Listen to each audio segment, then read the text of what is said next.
Parang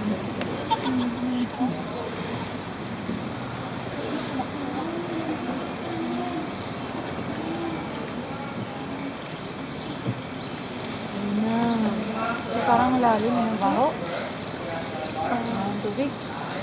Malamok dito. Parang malalim na eh. Ito ako dahil kayo. You should open the mouth. On na daw yung ilaw. Ayan yan. Sila. Hagisan will be the tour guide. That is unexpected.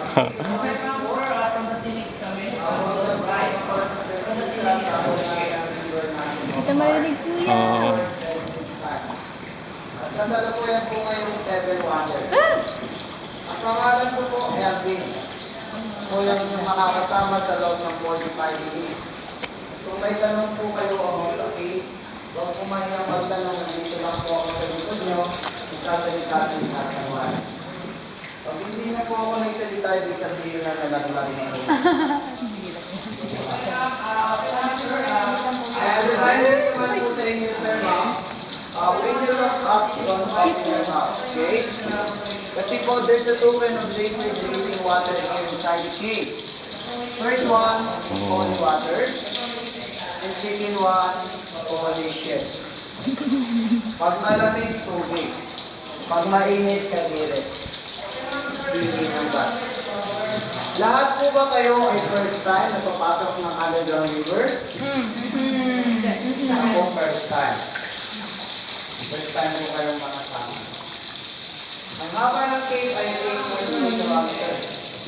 The navigable road after 4.3, but ang regular limit a day up to 1.5 kilometers only. And also the water deep, 27 feet.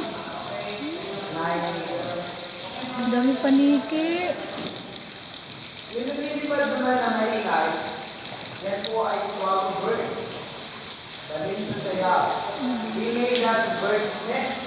Yung nilito. Gumagamit sila ng sound o ingay para malaman yung kanilang interpretation. Nakalitin sila gumana sa bato. Yan yung kanilang sonar. Echo long system. Yan ma'am, kunting light po yung ilaw. Sa right po, kanan. Kanan. Ay, kanan. Kanan. Yes. Kunting left, kanan. Up konti, pinakasabit sa doon. Yan ang bat. Oh. Pero yung pinakasabit dyan, hindi na po yan bat. Bato. Wow. What the? Tumitin ng bat sa doon ng cave for Bat. 1,000. And we have 8 species of the bat here inside the cave. Ang kulit All of no. them are insect bats. We call insect bats because they are insect. They are not really Filipino. Oh, hindi naman yung pakpak nila. Only insect.